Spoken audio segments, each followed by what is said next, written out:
Hello, my name is Laura Thompson, and I am here with Applying Christ Ministries, and we are dealing with the aspect of preparedness. In this segment, we're going to deal with food and water supply.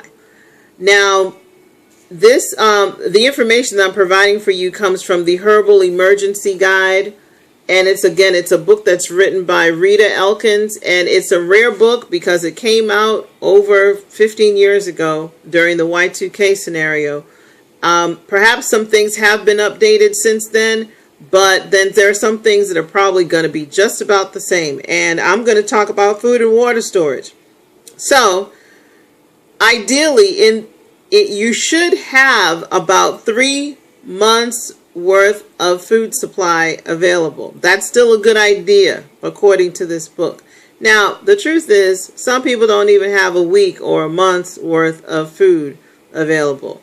And that puts you in a little bit of a more crisis situation in the event of a natural disaster. Just think, if you were able to sustain yourself with food, then you might not have to rely on FEMA for other things, and you wouldn't have to maybe leave your house. So these are some things to consider. So let's talk about food and water supplies and what you need to have for 3 months. So first and foremost, you need to choose foods that you normally eat and map out a 90-day plan for what you're going to eat so you can stock up on the right foods. And so there's nothing wrong with when things are going on sale, you actually have some and you just kind of keep it to the side. You don't touch it, okay? Just have some extra. Extra what? Well, let's talk about what to store and how to store it. So I have a table in this manual that tells you the different types of foods that you can have. And I'm going to read some of the things on the list.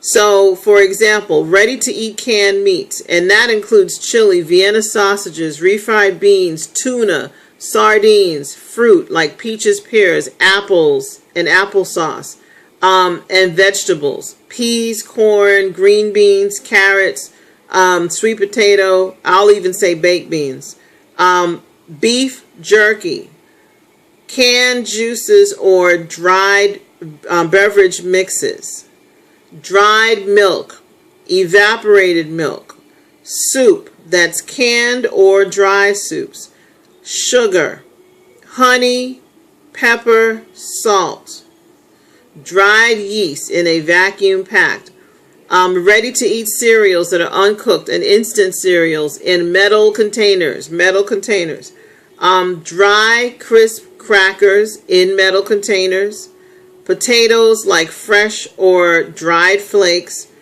And I know that gets into processed foods for some of you, but you know, this is in the event of a disaster or an emergency. Hard candies, canned nuts, peanut butter, jelly, crackers, granola bars, trail mix, vegetable oils, dried pasta, popcorn that is loose in a case if the microwave is not working, dried fruits, dried spices like garlic, onion, oregano, chili powder, etc. Those people that don't like garlic, guess what? In the event that a disaster occurs in the summer and there is a spread of bugs, especially mosquitoes do not like garlic. So if you have garlic in your system, you have a natural insect repellent that's going to repel mosquitoes and that sort of thing away from you. As opposed to if you have sugar in your systems, then you're just honey for mosquitoes. So these are just some things to think of. In addition to those things, ketchup, mayonnaise, mustard, baking powder, shortening, dry beans,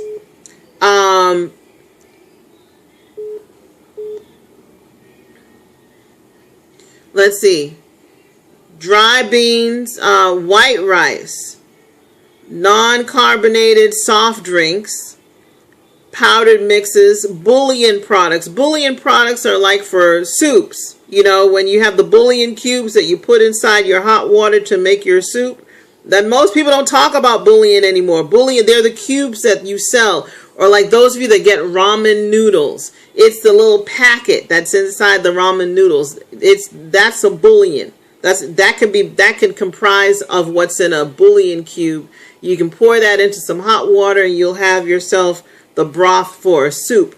Okay, large bagged flours. That means you may have to go to one of the Sam's Clubs or Costco's or BJ's.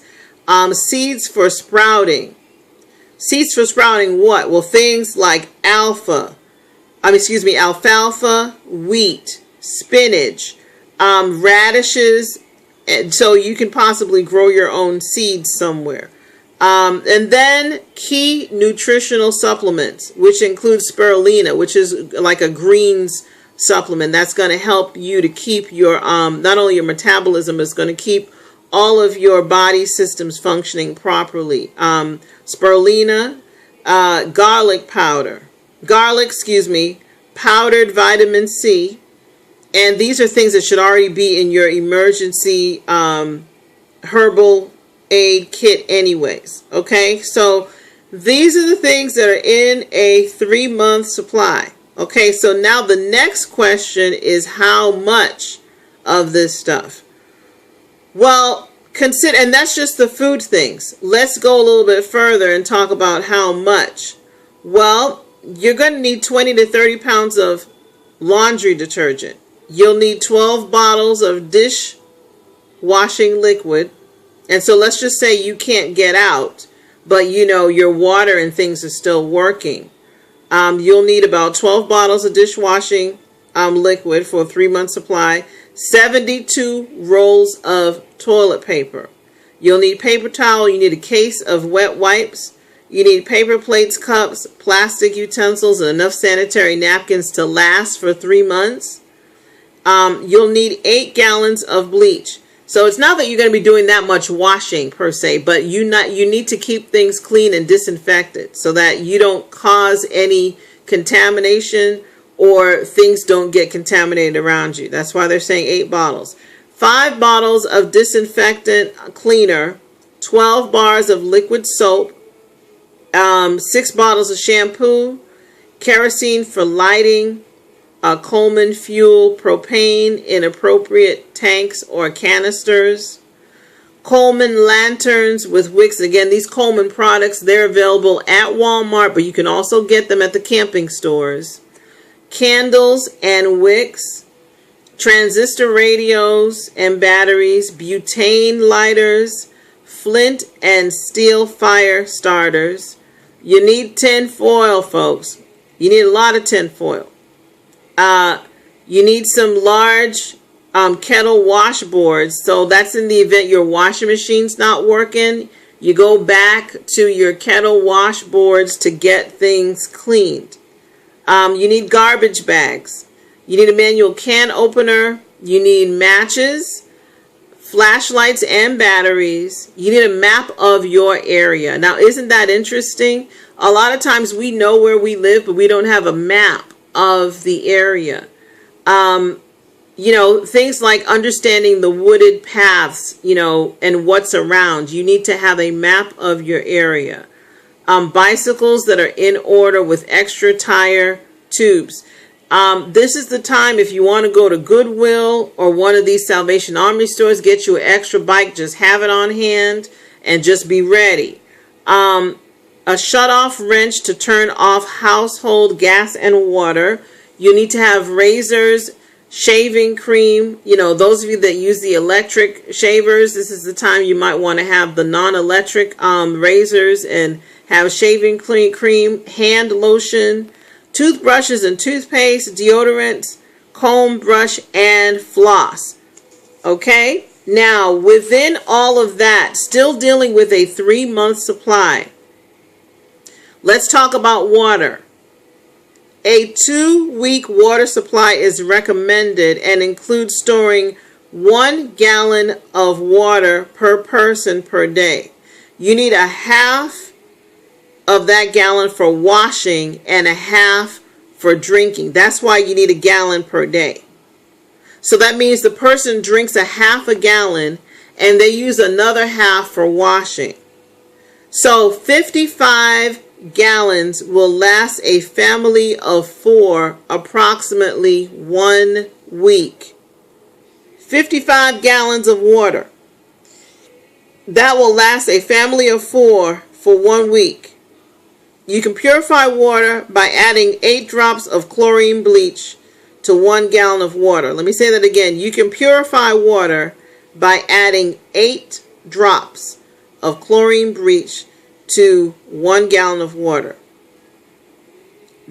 Okay, so that in general is what you need to have on hand for your 3-month supply.